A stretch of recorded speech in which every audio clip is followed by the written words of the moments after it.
Hello friends, welcome to this video. आज की इस वीडियो में हम एक नया चैप्टर स्टार्ट करेंगे जिसका नाम है absorption costing and marginal costing. इस वीडियो में हम थ्योरेटिकल एंड प्रैक्टिकल दोनों ही पार्ट कवर करेंगे, बट मैंने इस वीडियो के 3 पार्ट बनाए हैं। सो फर्स्ट पार्ट में हम थ्योरी कवर करेंगे एंड सेकंड और थर्ड पार्ट में हम प्रैक्टिकल पार्ट कवर करेंगे। Okay, so let start this video. आज हम अपना मैनेजमेंट अकाउंटिंग का नेक्स्ट चैप्टर सीवीपी एनालिसिस यानी कि cost volume profit analysis start करने जा रहे हैं। इस चैप्टर का हमारा फर्स्ट टॉपिक है मार्जिनल कॉस्टिंग। तो मार्जिनल कॉस्टिंग को समझने से पहले हमें मार्जिनल कॉस्ट क्या होती है उसको जानना बहुत जरूरी है। ठीक है, तो चलिए देख लेते हैं मार्जिनल कॉस्ट के बारे में कि मार्जिनल कॉस्ट है जो वो क्या होती है। ठीक है, with the increase in 1 unit of output the total cost is increased and this increase in total cost is known as marginal cost। मतलब क्या है कि जब हम कोई प्रोडक्ट प्रोड्यूस कर रहे हैं, ठीक है, जब हम कोई प्रोडक्ट प्रोड्यूस कर रहे हैं और उस प्रोडक्ट की एक एक्स्ट्रा यूनिट प्रोड्यूस करने से जो हमारी टोटल कॉस्ट है वो इंक्रीज हो जाएगी। ठीक है, जब हमारी टोटल कॉस्ट इंक्रीज होगी तो हम देखेंगे कि हमारी टोटल कॉस्ट कितने से इंक्रीज हुई है। जितने से हमारी टोटल कॉस्ट इंक्रीज होगी उसको हम बोलेंगे मार्जिनल कॉस्ट। आपको इसका एक सिंपल सा एग्जांपल देती हूँ। मान लो मैंने रेडियोस प्रोड्यूस किए हैं रेडियोस। ठीक है, तो जो मैंने 1000 रेडियोस प्रोड्यूस किए तो 1000 रेडियोस को प्रोड्यूस करने की कॉस्ट आई है 2 लाख। क्लियर है, 1000 रेडियोस को प्रोड्यूस करने की कॉस्ट आई है 2 लाख। जब मैंने एक और रेडियो प्रोड्यूस किया, मतलब पहले 1000 थे अब हो गए 1001, एक और रेडियो प्रोड्यूस किया तो कॉस्ट है जो मेरी टोटल इंक्रीज होके होगी 2,150। क्लियर है, मेरी टोटल कॉस्ट जब मैंने 1000 रेडियोस प्रोड्यूस किए तो थी 2 लाख। जब मैंने एक और रेडियो प्रोड्यूस किया यानी कि 1001 रेडियोस प्रोड्यूस कर लिए तो मेरी टोटल कॉस्ट होगी 2,150। मतलब मेरी कॉस्ट कितने से इंक्रीज हो गई? 150 से। ठीक है, 150 से ये जो मेरी कॉस्ट इंक्रीज हुई है इसको हम क्या बोलेंगे? Marginal cost. ठीक है जी, उसके बाद क्या है? It may also be defined as the aggregate of variable cost और prime cost plus variable overheads. मतलब जो हमारी मार्जिनल कॉस्ट है इसको हम वेरिएबल कॉस्ट का टोटल भी बोलते हैं कि जो जितनी भी हमारी वेरिएबल कॉस्ट है सबका एग्रीगेट क्या होता है? हमारी मार्जिनल कॉस्ट। या फिर जो हमारी प्राइम कॉस्ट है, प्राइम कॉस्ट तो आपको पता ही है, direct material, direct labour plus direct expenses. मतलब डायरेक्ट मटेरियल प्लस जब हम डायरेक्ट लेबर या जितने भी डायरेक्ट एक्सपेंसेस सबको जोड़ के उसमें वेरिएबल ओवरहेड्स जोड़ देंगे तो हमारे पास क्या आ जाएगा? Marginal cost. ठीक है, मैं आपको इसका एक एग्जांपल देती हूँ। मान लो मैंने शर्ट्स मैन्युफैक्चर किए हैं। ठीक है, एग्जांपल है, मैंने शर्ट्स मैन्युफैक्चर किए हैं। ठीक है, तो शर्ट्स मैन्युफैक्चर करने पर मेरा डायरेक्ट मटेरियल है जो, ठीक है, डायरेक्ट मटेरियल उसकी कॉस्ट आई है 75,000। ठीक है जी, डायरेक्ट वेजेस मैंने पे किए हैं उसके ऊपर 50,000। क्लियर है, मतलब जो डायरेक्ट मटेरियल और डायरेक्ट वेजेस हैं ये क्या हो गया? मेरा प्राइम कॉस्ट 1,25,000। ठीक है, और उसके बाद, ठीक है, डायरेक्ट मटेरियल का खर्चा आ गया 75,000, डायरेक्ट वेजेस का आ गया 50,000। उसके ऊपर मैंने चार्ज कर दिए वेरिएबल ओवरहेड्स। ठीक है, इसमें हम क्या करेंगे? फिक्स्ड ओवरहेड्स नहीं चार्ज करेंगे, इसमें हम सिर्फ वेरिएबल ओवरहेड्स चार्ज करेंगे क्योंकि मार्जिनल कॉस्ट में हम सिर्फ वेरिएबल ओवरहेड्स लेते हैं। वेरिएबल ओवरहेड्स है मेरे 25,000 के। क्लियर है, मतलब मेरी टोटल मार्जिनल कॉस्ट कितनी आ गई? मेरे प्रोडक्ट की शर्ट्स की मार्जिनल कॉस्ट मेरी आ गई 75,000 प्लस 50,000, 1,25,000 प्लस 25,000, मतलब टोटल मार्जिनल कॉस्ट मेरी आ गई 1,50,000। क्लियर है, मार्जिनल कॉस्ट का कंसेप्ट की मार्जिनल कॉस्ट क्या होती है। अब बात आ जाती है मार्जिनल कॉस्टिंग की कि मार्जिनल कॉस्टिंग क्या होती है। तो जब हमें मार्जिनल कॉस्ट पता चल गया कि मार्जिनल कॉस्ट क्या होती है, जब हम मार्जिनल कॉस्ट को अप्लाई करते हैं, ठीक है, वो होती है मार्जिनल कॉस्टिंग। मतलब क्या है? मार्जिनल कॉस्टिंग कोई सिस्टम नहीं है, मार्जिनल कॉस्टिंग सिंपल एक टेक्निक है। ठीक है, जिसमें हम मार्जिनल कॉस्ट को यूज करते हैं। क्लियर है? अब हम पढ़ लेते हैं मार्जिनल कॉस्टिंग है जो उसकी कैरेक्टरिस्टिक्स क्या है हमारी मार्जिनल कॉस्टिंग की। तो फर्स्ट है all elements of cost, production, administration, selling and distribution are classified into variable and fixed components. मतलब जितने भी हमारे कॉस्ट के एलिमेंट्स होते हैं, चाहे वो प्रोडक्शन यानी कि फैक्ट्री से रिलेटेड हो, एडमिनिस्ट्रेशन से रिलेटेड हो या फिर सेलिंग एंड डिस्ट्रीब्यूशन से रिलेटेड हो, उन सब एलिमेंट्स को हम टुकड़े टुकड़े कर लेते हैं, उनके क्लासीफाई कर लेते हैं उनको वेरिएबल ओवरहेड्स में और फिक्स्ड ओवरहेड्स में। मतलब डिवाइड कर लेते हैं कि इनमें से कितने वेरिएबल हैं, कितने फिक्स्ड हैं। ठीक है, इवन सेमी वेरिएबल कॉस्ट, जो हमारी सेमी वेरिएबल कॉस्ट होती है, ठीक है, इवन उसको भी हम सेपरेट कर लेते हैं फिक्स्ड एंड वेरिएबल ओवरहेड्स में। क्यों सेपरेट करते हैं? क्योंकि जो मार्जिनल कॉस्टिंग है उसमें हम सिर्फ वेरिएबल कॉस्ट लेते हैं, फिक्स्ड कॉस्ट को हम नहीं लेते हैं। इसलिए हम क्या करते हैं, सभी को वेरिएबल और फिक्स्ड में डिवाइड कर लेते हैं। क्लियर है? सेकंड है हमारा point, the variable cost are regarded as the cost of the product. ठीक है, मार्जिनल कॉस्ट में सिर्फ जो वेरिएबल कॉस्ट होती है उसको ही हम कॉस्ट ऑफ द प्रोडक्ट लेते हैं, कि जो हमारे प्रोडक्ट की कॉस्ट है वो सिर्फ वेरिएबल कॉस्ट है।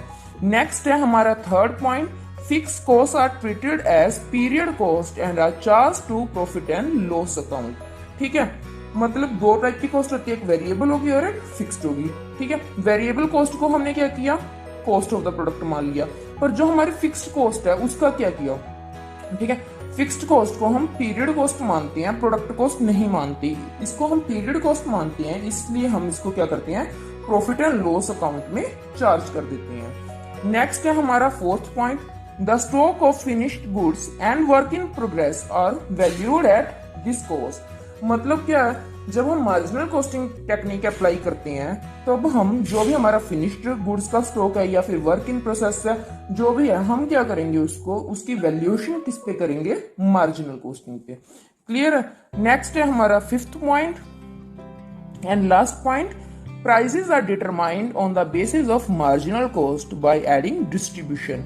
जो भी हमने प्राइस डिसाइड करने होते हैं, ठीक है, जो भी हम प्राइस डिसाइड करते हैं, मतलब हमारा सेलिंग प्राइस, वो हम कैसे डिसाइड करते हैं, मार्जिनल कॉस्ट के ऊपर। मार्जिनल कॉस्ट में हम कंट्रीब्यूशन को ऐड कर देते हैं और हमारा आ जाता है सेलिंग प्राइस। मतलब selling price is equal to variable V, मतलब वेरिएबल कॉस्ट, प्लस सी मतलब कंट्रीब्यूशन। ठीक है, कंट्रीब्यूशन को जब हम वेरिएबल कॉस्ट में ऐड कर देते हैं तो हमारे पास आ जाती है सेल्स। क्लियर है?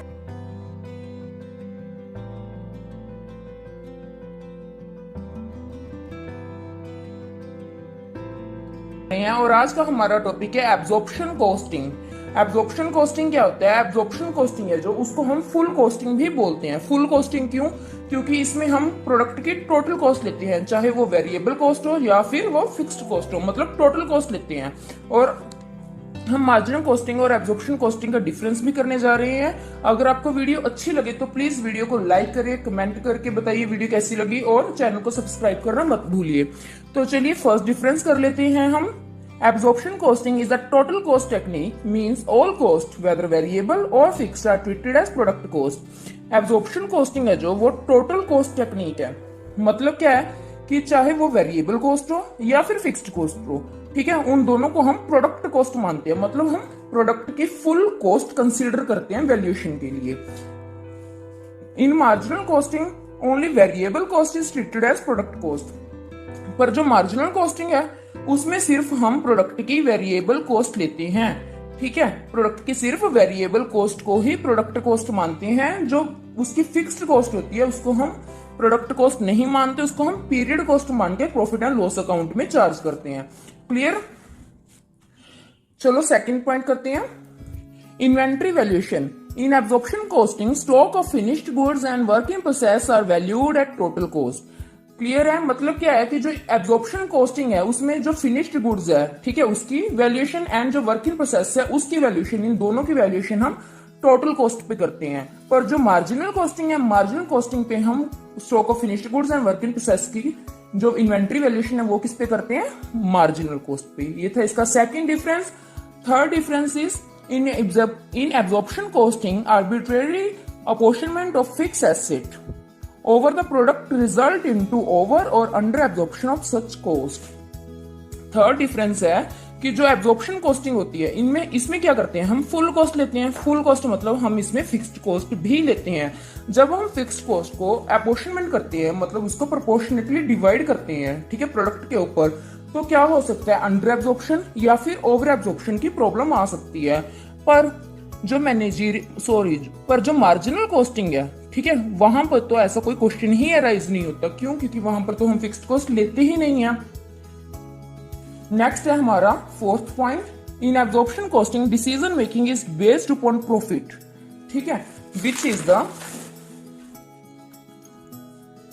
Access of sales over total cost, ठीक है। मतलब क्या है, जो एब्जॉर्प्शन कॉस्टिंग है, ठीक है, जो एब्जॉर्प्शन कॉस्टिंग है उसमें हम डिसीजंस प्रॉफिट के ऊपर लेते हैं। प्रॉफिट कैसे निकालते हैं हम एब्जॉर्प्शन कॉस्टिंग में, सेल्स माइनस टोटल कॉस्ट।